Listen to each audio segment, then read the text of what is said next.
નમસ્કાર દર્શક મિત્રો, @ગુજરાતમાં આપનું સ્વાગત છે। દરેક ચૂંટણી આવતા બીજેપીનું ઓપરેશન લોટસ સક્રિય થઈ જતું હોય છે અને આ ઓપરેશન લોટસના નામથી જ વિપક્ષોના પેટમાં આંટીઓ વળી જતી હોય છે અને હાલ ફરી એકવાર લોકસભાની ચૂંટણી નજીક આવતા બીજેપીનું ઓપરેશન લોટસના ભણકારા વાગી રહ્યા છે, કારણ કે હાલ એવી ચર્ચા ચાલી રહી છે કે લોકસભાની ચૂંટણી પહેલા બીજેપીમાં શરૂ થશે ભરતી મેળો અને એનું કારણ હશે ભરત બોઘરાની અધ્યક્ષતામાં બનેલી ટીમ, કારણ કે આ ટીમ જણાવશે કે કોણે ભાજપમાં જોડવાના છે।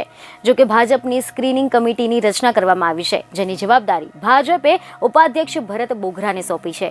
ભરત બોઘરાની અધ્યક્ષતામાં એક કમિટી રચવામાં આવી છે, જેની ફરીથી એવી ચર્ચાએ જોર પકડી છે કે ભરત બોઘરા એ નવા વરરાજા લાવશે, જે રાજીનામું આપશે અને તેના અનવર રહેશે। બીજી પાર્ટીના નેતાઓને ભાજપમાં લાવવામાં આવશે અને ભાજપમાં ભરતી મેળો યોજાશે। જો કે ચૂંટણી પહેલા પ્રદેશ ભાજપનો વ્યાપ વધારવા માટે મોટું આયોજન કરવામાં આવ્યું છે। મીડિયા રિપોર્ટ અનુસાર એવી જાણકારી મળી રહી છે કે અન્ય પક્ષના નારાજ નેતાઓને પક્ષમાં જોડવા માટે પ્રદેશ ભાજપ ઉપાધ્યક્ષ ભરત બોઘરાની અધ્યક્ષતામાં એક કમિટીની રચના કરવામાં આવી છે, જેની જવાબદારી હશે બીજી પાર્ટીના નારાજ નેતાઓને ભાજપમાં જોડવાની। આ કમિટીમાં નાયબ દંડક જગદીશ મકવાણા, શિક્ષણ રાજ્યમંત્રી પ્રફુલ્લ પાનસેરિયા, વડોદરા જિલ્લા રાજેશ પાઠક અને ભાજપ યુવા મોરચાના પૂર્વ પ્રદેશ ઉપપ્રમુખ હિમાંશુભાઈ પટેલનો સમાવેશ કરવામાં આવ્યો છે।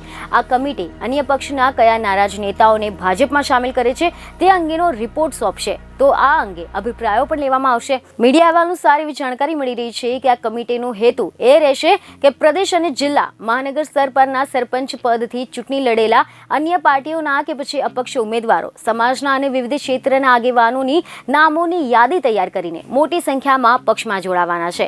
તમે જણાવી દઈએ કે ડિસેમ્બરમાં એક જ અઠવાડિયામાં આમ આદમી પાર્ટીના ભૂપત ભાયાણી અને કોંગ્રેસના ખંભાતના ચિરાગ પટેલે રાજીનામું આપી દીધું હતું, પરંતુ આ બંને ધારાસભ્યો જ્યારે રાજીનામું આપવા ગયા ત્યારે એક ચહેરો કોમન હતો અને તે હતા ભરત બોઘરા।